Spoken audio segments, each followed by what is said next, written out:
Direktorat Lalu Lintas Polda Metro Jaya masih mendalami kecelakaan di perlintasan Sebidang yang melibatkan taksi online Green SM dan KRL di Bekasi Timur yang berujung pada tabrakan kereta Argo Bromo dan kereta listrik.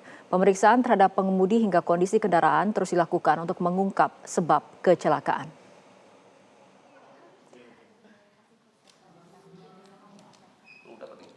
Fokuskan pada 4 faktor utama penyebab kecelakaan, yaitu human error, kondisi kendaraan, faktor jalan, dan cuaca. Seluruh aspek ini masih dalam proses kajian mendalam. Pemeriksaan terhadap pengemudi taksi Green SM masih berlangsung dengan statusnya masih sebagai saksi. Selain itu, petugas juga akan melakukan uji kelayakan kendaraan untuk mengetahui ada tidaknya gangguan teknis saat kejadian. Polisi juga menyoroti kondisi perlintasan Sebidang termasuk ketiadaan palang perlintasan yang akan dikoordinasikan dengan Kementerian Perhubungan. Hasil penyelidikan lanjutan diharapkan dapat selesai dalam waktu dekat.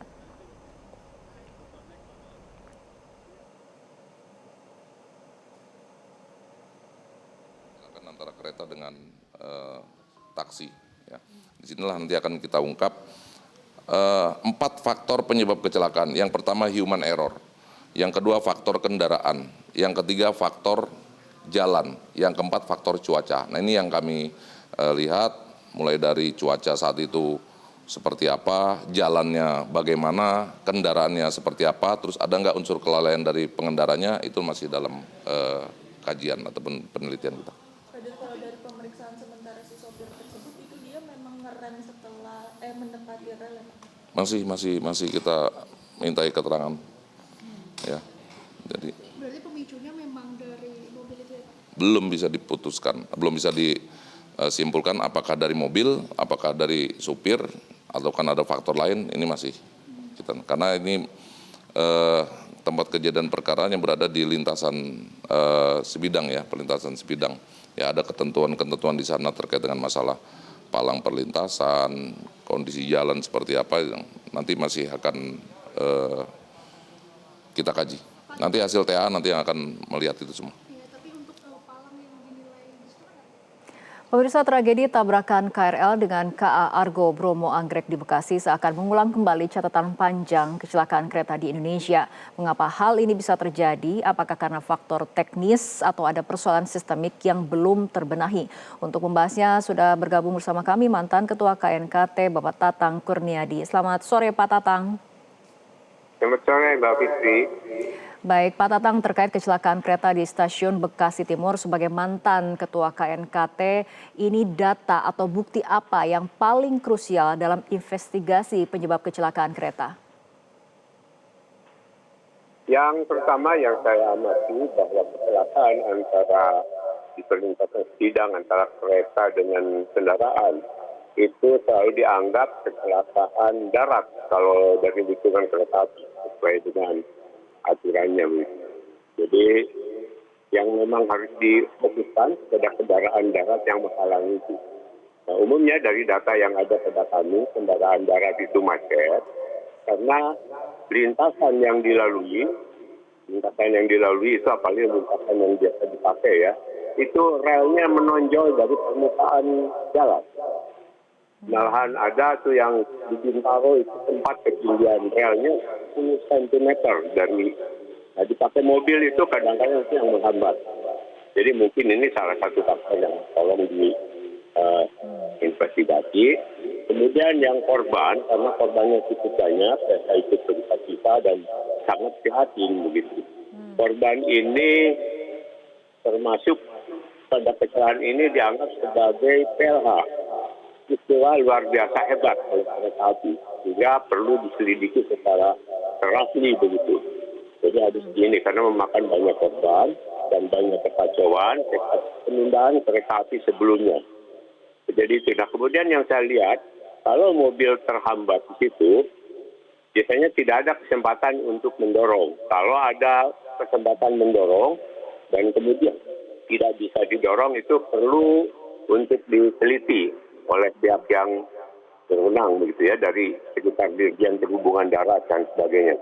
Nah kemudian kalau kereta yang lainnya sebenarnya satu lintasan itu bisa dicegah manakala dalam satu setup dari satu sinyal gitu, itu terbaca dia harus berhenti atau jalan.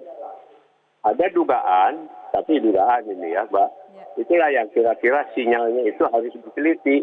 Apakah pada saat itu kereta yang datang dari belakang itu melihat tanda hijau atau melihat tanda merah?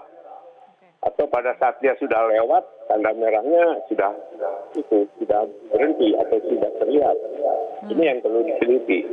Karena kalau tanda merah itu yang dari belakang harus berhenti. Nah, kalau sistem safety-nya di kereta api itu tidak cukup bagus. Nah, ini yang perlu diperiksa dan lalu masalah itu. Masalah tanda sinyal yang datang dari belakang.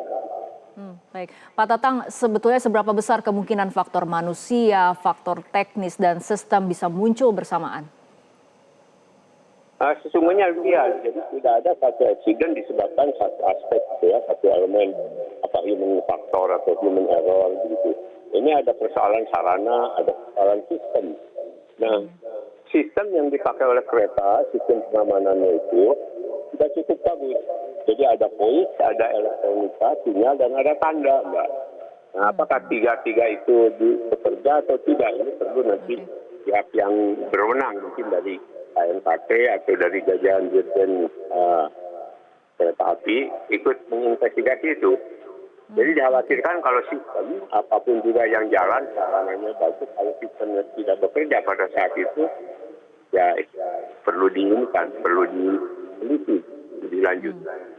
Oke, Pak Tatang, kecelakaan terjadi di stasiun, area yang seharusnya paling terkontrol. Menurut Anda mengindikasikan apa?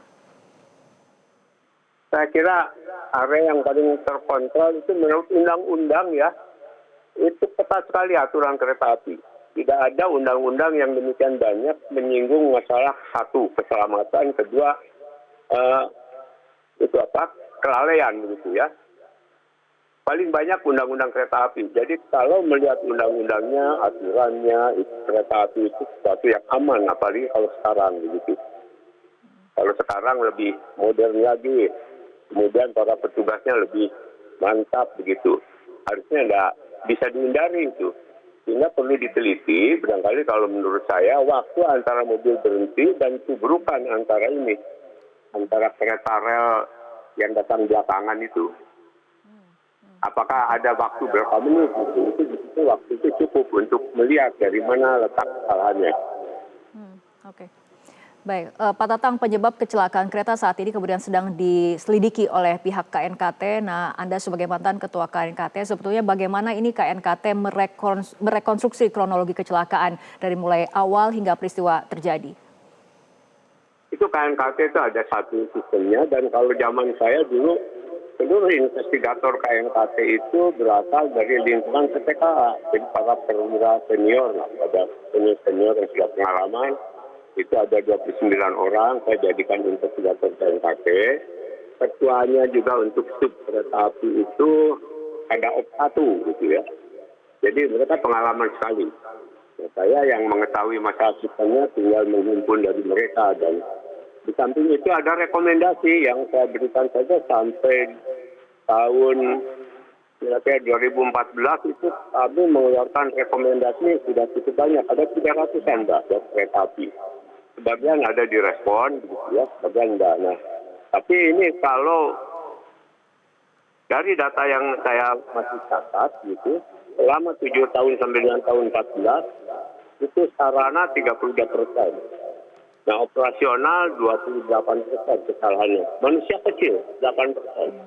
Operasional 8%, dan di sini masalah prasarana itu cukup banyak prasarana. Jadi itu bisa dijadikan satu patokan atau acuan dengan baik. Oke, Pak Tatang, saat ini juga masinis dari kereta Argo Bromo sedang kemudian dimintai keterangannya. Menurut Anda dari pengalaman sebagai seorang mantan ketua KNKT, seberapa signifikan, seberapa penting keterangan yang akan disampaikan oleh seorang masinis ini akan kemudian mengarahkan ataupun menemukan titik terang dari penyelidikan? Ya, itu masinis maupun supir perlu diperiksa. Tapi kalau menurut aturan-aturan yang ada, kecelakaan itu baik kecelakaan darat maupun kereta api itu KNKT harus terlibat. Jadi barangkali pada rekan-rekan dari kepolisian, alangkah baiknya dari KNKT diajak serta. Nah, ada kemungkinan juga di situ. Kalau di polisi kan dicari siapa yang salah, Mbak. Kalau KNKT kan tidak. Mengapa itu terjadi? Jadi urutannya lain.